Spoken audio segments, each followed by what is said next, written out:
Buongiorno everyone, welcome back to the Magpie Channel TV and welcome back to an old-fashioned match preview. Unfortunately, no opposition preview this week, just me, so you have to put up with just me.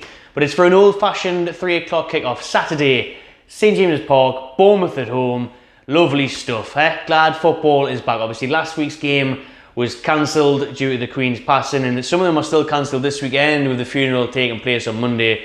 Thankfully, our game is going ahead, and there's a lot of plans actually from the Premier League to pay tribute to the Queen now. Players and match officials will wear black armbands as a mark of respect, and together with managers will gather in the centre circle. So not just the players in the centre circle, the managers will be there as well. Fans will be asked to join in a minute's silence, which will be followed by the national anthem, God Save the King. Obviously the new anthem there. Big screens and LED perimeter boards will display tribute images to Her Majesty, and flags at the ground will be flying at half-mast. As well as when the clock turns to 70 minutes, fans will be invited to applaud the Queen's 70-year reign. So Bournemouth it's Saturday, we can get back to the football, really looking forward to it. We will be there at St James's Park as always to do the fan cams outside the club shop at full time. So if you see us, come over, say hello. It'd be great to see you, so get involved in that, and I'm really looking forward to this game. I think it could be a big game. It's a very important game for Newcastle to get back to winning ways. But before we get into my big score prediction, by the way, you're going to want to wait for that one. Alright, and then before we get into that, shout out BetMate for sponsoring this video. Now, the BetMate app, we've been joined in partnership with them for a while now. Great game. Check it out. It's a great pot prize there to be had just for the sake of a couple of pounds to enter in that. Now, here's my team, and if I had a choice, it would have been entire Newcastle. Do you know what I mean? I've had to pick one Bournemouth player in that lineup there. The whole bench is Bournemouth, but I've went for Isak as captain, and I'm telling you, hat-trick for Isak this weekend. Hat-trick for Isak, and I'll be raking it in on BetMate if that's the case. And I went for Ryan Fraser as well, up top with Isak. Partnering him, you know, he's playing against his ex-side Bournemouth, so I fancy him to do something there. Obviously, it looks like Alan St-Maximin is still going to be out for this one. Craig Hope from the Daily Mail has said this morning that he's here and then he's still out. So there it is. There's my BetMate side. Get yours in. The link is in the description to play along, play against me, play for a chance to win good money. And remember, if you haven't signed up to BetMate already, you will receive a free £5 bet. So check out the link in the description. So yeah, just on the team news there, St-Maximin looks set to miss this one again, but the good news is that Bruno Guimaraes has been pictured training this week. And I think that's the main one for me. I want to see Bruno back in there. I want to see Bruno linking up with Alexander Isak, playing them through balls into his brilliant runs that we've seen already so far this season. And I want to see that combination link up well. Now, St-Maximin, we should have enough to beat Bournemouth without having to rely on Alan St-Maximin. You know, you've got Ryan Fraser there, you've got even Trick and Elliot Anderson, whatever. Fraser against his former side, you know what I mean?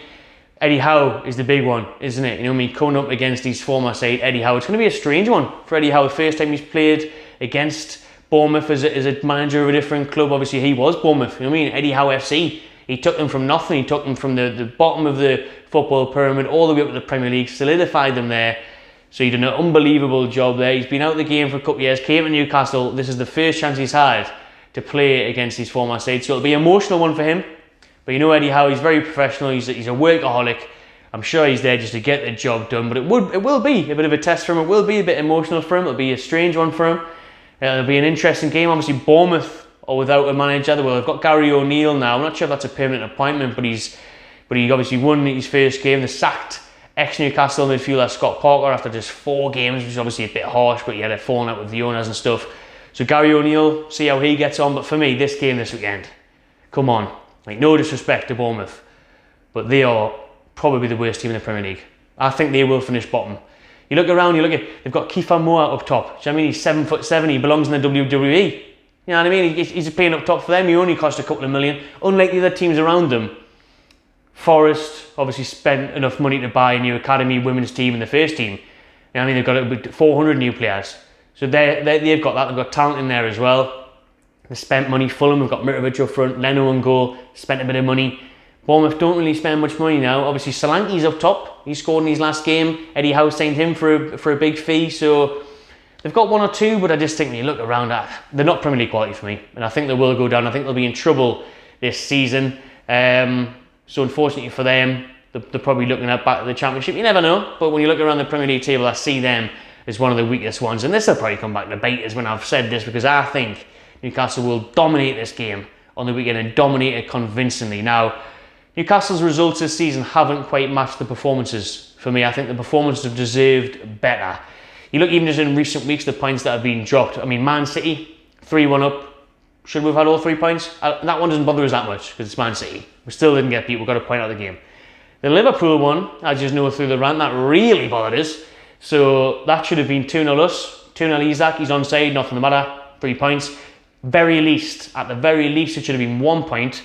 Obviously, that 90th minute bollocks. We came away with nothing from Anfield. And then the Palace game, the week after, VAR on Willock, on Mitchell's own goal. Absolute nonsense. We had loads of shots at goal there. Isak missed that chance. You know, we hit the post and stuff. That should have been 3 points. We've missed out on quite a few points. We're sitting in 11th in the Premier League table at the minute. It should be higher. And we need to get back to winning ways this weekend. I think it's huge, this game, to be honest. I don't want to put too much pressure on this game since we're only in September and say it's a must-win and stuff like that. But we've got Fulham after this, which is until October now. 1 game in this month in September. It's mad. West Ham last week cancelled. Bournemouth this weekend. International break next week. Shout out Nick Pope and Kieran Trippier. Congratulations to them on being called up to the England squad as well for the games against Italy and Germany, Nations League next week. And then it's the 1st of October, the next time we'll play at Craven Cottage, Fulham away. So there's a lot going on there. We need to start getting back to winning ways. We've too many draws so far this season. Like I've just said, a lot of them undeserved, but we need to start creating more chances, scoring more goals to get ourselves in that position where if we do get screwed over by VAR and referees, very likely that it doesn't come back to bite with. Do you know what I mean? And this weekend, I think, is the time to do that. Before I get into my big, bold score prediction, we'll look at recent games against Bournemouth in the Premier League. And actually, talking about referees, we'll quickly say that the referee for this weekend is Craig Pawson, who was last seen refereeing Newcastle last game of the season against Burnley, 2-1 win there. That was the last time he took charge of us. Stuart Atwell's on VAR. As long as he's got his specs, I don't care. It'd be great to just talk about the football this weekend and not focus on results. You know what I mean? Not focus on VAR, not focus on refereeing decisions and all that bollocks. If we can just focus on the performance in the game itself and have a fair and even square game, that would be fantastic. If we could just do a reaction, talking about a win, ideally, but just a game, without having to talk about referees, would be class for a change. So hopefully that's the case this weekend. Last couple of times we've played Bournemouth in the Premier League at St James's Park, we have won. We haven't played them since 2019-20 because obviously they went down. It was Yedlin and Clark who scored that day in a 2-1 win. 2-1 win the year before that as well. Big Rondon getting a brace. And then we actually lost the 2 previous games against Bournemouth at St James's Park. So 2 for 2, and then we haven't played them for a while because of obviously them being in the lower leagues. But I honestly think this is a game where things are going to click. We need things to click this weekend. We've had extra time in training. Isak's had extra time. Obviously, we know there's no St. Maximin. Bruno's back. Isak, system, get it flowing. We've had time to work on this on the training ground and build up for this. And surely, nobody knows Bournemouth better than Eddie Howe. He loves cherries. Well, he used to. Likes magpies now. I don't really like cherries. You know what I mean? More of a grapes man. Especially the candy floss ones. Had them before. But you know, I don't want it to come back to bite us. Do you know what I mean? I don't want to be allergic to cherries this weekend. Whatever this means, I don't know where I'm going with it. But what I'm saying is, cherries. I don't want to be the cherries. I can't be getting beat off the cherries this weekend. I can't even be drawn with the cherries. We need to beat the cherries. We need to smash the cherries. You know what I mean? We need to really get back to winning ways this weekend. It's important to get 3 points on the board for me. Get back to W's. Yeah, get back to used to winning games. It seems like ages ago, the Forest game and stuff. So we need that win this weekend because, like I say, there's a couple of good winnable games coming up. Got to start with Bournemouth at home on Saturday for me. So I'm going for it. I mentioned the Isak hat-trick in my betmate team there. I wasn't joking. And I'm not joking with this either. Newcastle 6, Bournemouth 0. There's my match prediction. Right, there's my score prediction. 6-0 Newcastle. I'm going out there with it. I'm going all out there with it. And I've put my money where my mouth is. I've also put 6-0 on as well at the bookies, so I'm going for it. I'm feeling it. It's going to click. The goals are going to flow. It's going to be a glorious Saturday. It changes. I really hope so because I just look like a right twat now. I mean, give me a 1-0 and I'll take it. Give me 3 points on the board. Claim the league again. I'll take it. I really will. But I just feel like against Bournemouth, I don't rate them at all. There's a lot of championship players in that team. Dominate the game. Score really. Create chances. Find the back of the net. come out comprehensive winners. That would be delightful. Absolutely would love that. It looks like Loris Karius is going to make his debut for Newcastle on the bench this weekend. The number 2 now for Newcastle. He'll be there. Obviously, he'll only come on if Pope gets injured, so he'll be there. We'll be there. Will you be there? Drop in the comments below what you think of this game on Saturday. Get your score predictions in there. Are they as mad as mine? Are they even madder? Look at Bournemouth have been beat 9-0 already this season off Liverpool. And it could have been more. Should have been more. So you never know. Could be a goal fest. Could be a snooze fest. Hopefully it's a win. Smash that like button, subscribe to my channel TV, and enjoy yourself.